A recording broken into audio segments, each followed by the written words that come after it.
Բարև ձեզ սիրելի հայրենակիցներ, ես ամեն անգամ ԱԺ հատկապես այս երկար տևողության ելույթների ընթացքում պատկերացնում եմ մեր հայրենակիցների զգացողությունները, ես չեմ այս բառից էլ անգամ խուսափի, պատկերացնում եմ նաև գուցե զզվանքի են աստիճանը, որ մարդիկ ունենում են ու ասում են, որ ինչով է էլի զբաղված մեր ազգային ժողովը այն մարտահրավերների պայմաններում, երբ մենք ունենք եւ դրա համար առաջինը մեր քաղաքացիներին եմ ուզում դիմել, հասկանում եմ, որ հոգնել եք, իսկապես հոգնել եք այս քննարկումներից ու չեք տեսնում ձեր շահերի ու խնդիրների արտացոլանքը այս քննարկումների, բայց ես ուզում եմ, որ նաև հստակ պատկերացնեք ինչու է այդպես ստացվում։ Գիտեք, իշխող ուժը ջանք չի խնայում ցույց տալու կամ ապացուցելու համար, որ դա դե իրենք միշտ սուրբ են, չար, վատ, ընդդիմության մեղքն է, որ այդպես է, ծեծկրտուկ լինում է ընդդիմությունն ասադրում, քննարկումների, որ այս որակի են ընդդիմությունն է, բայց ես ուզում եմ, որ այս հարցի պատասխանը դուք փնտրեք մի հատ պարզ արգումենտի մեջ, էլի։ Մի հատ նայեք մինչև 2018 քննարկումները ու ազգային ժողովը, նայեք 18-ից հետո փոխվել է ազգային ժողովում, ընդդիմություններ են փոխվել, բայց քննարկման որակը ոչ միայն չի լավացել, այլ գնալով վատացել է։ Նայեք, որտեղ է ԿՊ-ն իշխանություն ու տեսեք ինչ մտնոլորտ է այդտեղ, Երևանի ավականու նիստերը նայեք որտեղ է ոչ ԿՊ-ական իշխանություն, կլինի Կապանում, կլինի Գյումրիում, որտեղ շատ փխրուն կոալիցիա էր, ու տեսեք այնտեղ ոնց է ընթանում։ Ուզում եմ ասել, այս երբես գնահատականները տալիս ենք, նշենք հասցեատիրոջը ու նրան ում պատճառով այս քննարկումները այս մակարդակի են։ Ու այս նախաբանը նրա համար էր, որ թողած այս մեր բոլոր մարտահրավերները իշխանությունը ամեն անգամ բանը կոծկելու համար երկրում տիրող իրավիճակը պնդում է, որ ընդդիմությունը 0 ազդեցության ուժ է, դաշնակցությունը գոյություն չունի, 7 տարի է թաղել են, 7 տարի է ամեն օր թաղում են, ու գալիս են, գրանցվում են 30 ելույթ, 29-ը խոսում են ընդդիմության մասին։ Ես ընդդիմությանը ու դաշնակցությանը մեղադրանքներին կանադառնամ, բայց դրանից առաջ ուզում եմ ասել ինչի է տենց լինում, որովհետև ժողովուրդ ջան, այո, երկրում 37 թվի մթնոլորտ է, հեսա կբացատրեմ, դուք շատ հեգնում եք այդ, ինչ է կատարվում։ Ռուբեն Ռուբինյանը ապացուցելու համար իմ են պնդմանը, որ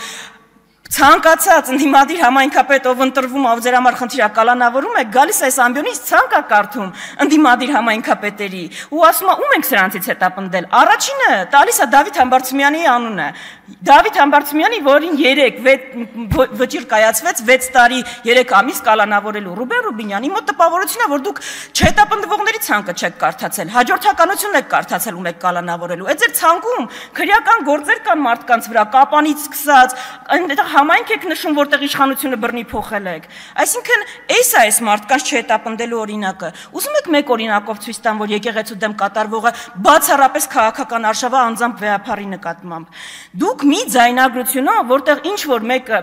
քահանա նախկին ասում է վեհապարը ինձ ասել է մայրիկիդ վերցրու գնա ցույցի։ Այդ դրվագով դուք քրեական հետապնդում եք, վարույթ եք հարուցել ամենայն հայոց վեհապարի նկատմամբ։ Ու ծաղրում եք եկեղեցու հայտարարությունը, որ չի բան արել, չի անդրադարձել այդ դրվագին, բայց ասում է ձայնագրությունը ապօրինի է։ Ուզում եք մի դրվագով տեսնել որտեղ է, ոնց է երևում, որ դա քաղաքական հետապնդում է։ Իսկ դուք այս մի ձայնագրությունը հիշում եք։ Նիկոլ Փաշինյան, Արթուր Վանեցյան, Սասուն Խաչատրյան հեռախոսազրույցի գաղտնալսման նոր ձայնագրությունը կալանավորել ՀԱՊԿ նախկին գլխավոր քարտուղար Յուրի Խաչատուրովին, թե ոչ խոսակցության առաջին հատվածում վարչապետի պաշտոնակատարն ու ԱԱԾ տնօրենը քննարկում են հարցը, խոսում նաև Ռոբերտ Քոչարյանին կալանավորելու հարցի շուրջ։ Վարչապետ, հիմա նայեք, Խաչատուրովին ուզում ենք տանեն կալանքի։ Խաչատուրովին ուզում ենք տանեն կալանքի, ԱԱԾ պետը վարչապետին։ Հիմա գիտեք ինչ եղավ այս ձայնագրության հետ։ Չէ, դուք վարույթ չառուցեցիք, որ ուզում ենք Խաչատուրովին կալանքի տանել, ԱԱԾ պետը Սասուն Խաչատրյան դա քննարկում է։ Վարույթը հարուցվեց, որ ձայնագրությունը եղել է ապօրինի։ Պատկերացնում եք, այտենց ոչ քաղաքական հետապնդում, երբ Փաշինյանին է վերաբերում։ Մի հատ էլ պարզ դրվագ ես ուղղակի կարամ ասեմ, այդ որ շոուով ներխուժում եք, այդ մարդկանց ուզում եք ծեփեք պոլին, չգիտեմ, դռները ջարդում եք, այդ մարդկանց Միքայել Աչապահյանին ծանոթում ուղարկել եք, որ ներկայանա, ու չի ներկայացել դրա համար եք վեհարան մտել։ Թե ուղղակի ուզում եք այդ շոուն ստանալ, ու ժողովուրդը անընդհատ այդ շոուների առավոտյան պիտի արթնանա այդ շոուների դրվագով։ Էդ է, հասկանում եք, ու ձեր մի քիչ սափրված լինելը, սրտիկ անելը ձեզ ոչ ավտորիտար կամ ժողովրդավար չի սարքում, ժողովուրդ։ Այո, ժամանակները զարգացել են, 21-րդ դարն է, գուցե դուք Սադամ Հուսեյնի տեսք չունեք, այո, 37 թվի համեմատ մենք համացանց ունենք, բայց դուք դրանից ավելի ժողովրդավար չեք դարձել։ Էդվարդ Աղաջանյան, հմեկը այլևս մենաշնորհ չունի, մարդը կարա Facebook-յան լայվով, կարճ վիդեոյով իր տեսակետը արտահայտի, դուք դրա այդ բան չեք կարա անեք։ Բայց դրա համար հմեկով արցախցիների խոսակցությունը կոշիկի մասին ներկայացնում եք կաշառքի մասին խոսակցություն։ Ու ավտորիտար լինելու մասին ոչ թե սրտի կանելը, տենց ակուրատնի հագնվելը, վկայում ավտորիտար լինել կամ չլինելու, այլ վկայում է իշխանության ամբողջական կենտրոնացումը մի ուժի ձեռքին, վկայում է ԲԴԽ նախագահին մեկ SMS-ով հեռացնելը, վկայում է այլակարծությունը երկրում ամեն կերպ ճշտելը, թե չէ կարող գաք հարյուրավոր սրտիկներ անեք, դրանից ոչ մի բան չի փոխվում։ Հա, նոր տիպի բան է ավտորիտարիզմը ձերը, բրենդինգը ավելի լավն է, բայց էությունը դրանից չի փոխվում։ Հիմա գալով մեղադրանքներին արդեն, գիտեք, այս մեղադրանքներից իսկապես ես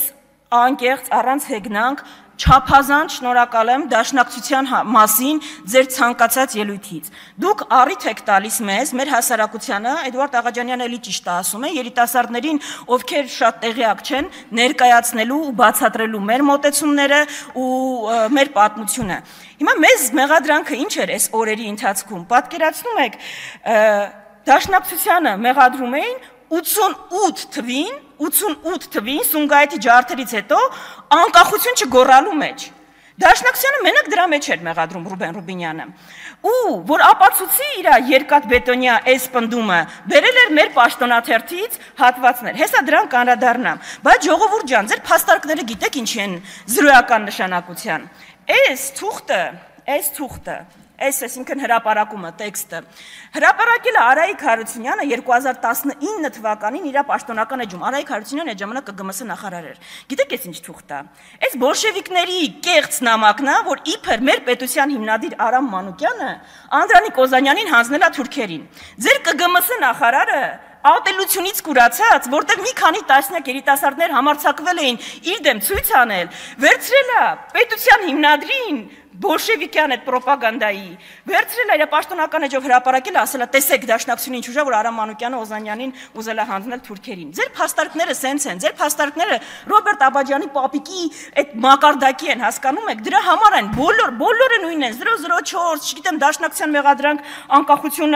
անկախության չուզելու։ Հիմա գանք այդ մեղադրանքներին։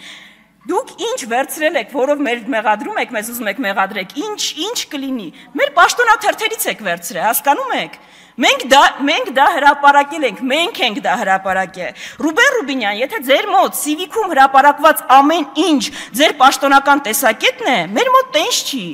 Մեր մոտ այո, խրախուսվել է եւ խրախուսվում է բանավեճը, դրոշակում դաշնակցության առաջին դեմքերը բանավիճել են սոցիալիզմի դերի մասին, բանավիճել են ազգայնականության դերի մասին, ու հրապարակային են բանավիճել, ու դաշնակցության հորդորով են բանավիճել, ու դա է մեր ու ձեր տարբերությունը, մենք դա խրախուսել ենք, ու պաշտոնաթերթով տպել ենք, դուք կարաք Էդիկ Հովհաննիսյանից ավելի վիճահարույց պնդումներ բերեք, բայց դա բանավեճ ա եղել, որը ձեր մոտ չկա, որը ձեր մոտ ամեն անգամ ավարտվում է նրանով, որ ձեր հետ համաձայն չի, հայտնվում այնտեղ, հասկանում եք, դուք մեզ չեք ներում, ձեր հակապատկերը լինելու համար, այդ է ընդհանրապես խնդիրը, իսկ կուսակցության պաշտոնական տեսակետները արտահայտվում են կուսակցության պաշտոնական հայտարարությունները, ու այս մեղադրանքները, որ կա, ես շնորհակալ եմ, որովհետև դուք մի կողմից դաշնակցությանը ներկայացնում եք արկածախնդիր, ռոմանտիկ, ծայրահեղական ուժ, մի կողմից հանում ենք հայտարարությունները, տեսնում ենք, որ այն պարագայում, երբ այո, դաշնակցությունը Արցախում ունեցել է ղեկավար, այո, իր ամբողջ ուժերով կռվել է Արցախում, դաշնակցությունը օրինակ երբեք չի ասել Արցախը Հայաստանա ու վերջ, ինչա դժվար էր ասել, գայթակղությունը քիչ էր ասել, բայց այդքան քաղաքական հասունություն է ունեցել, ու այդ 30 տարի առաջվա հայտարարությունները, որ կարդում եմ, ես ոչ թե ամաչում եմ, այլ ասում եմ հերատես է եղել այս ուժը, այո ամբողջ ուժերով գետնի վրա կռվել է, Բայց այն հայտարարությունները, որ դուք եք արել, չի արել, ու մենք հենց տենց ենք պատկերացնում։ Հա ժողովուրդ ջան, հա սիրելի երիտասարդներ, այս ուժը ամենաշատն է 600 անգամ օրը ինքնիշխանությունից է խոսում, բայց ինչ է անում գետնի վրա։ Ու այլընտրանքը դրա որն է, այլընտրանքը այն է, ինչ իրանք ցույց են տալի, որ մենք արել ենք։ Այո, կարող է մենք 600 անգամ ինքնիշխանություն չասենք ու 600 անգամ խաղաղություն չասենք, բայց գետնի վրա քայլեր իրականացնենք, որ դա ապահովի, ինչպես եղել այն առաջին 30 տարի առաջ։ Այսինքն այդ է տարբերությունը։ Էտա մեր ու ձեր տարբերությունը։ Ծայրահեղական ուժի հայտարարությունը հանում են ամենակշռադատված, բոլոր վտանգները հաշվի առած, հայտարարություն։ Ու մեղադրանքը այնա ընդհանրապես, որ 88 թվին Սումգայիթի ջարդերից հետո Դաշնակցությունը պարզվում է չի գոռացել անկախ Հայաստան։ Ժամանակը սպառվեց, շնորհակալություն։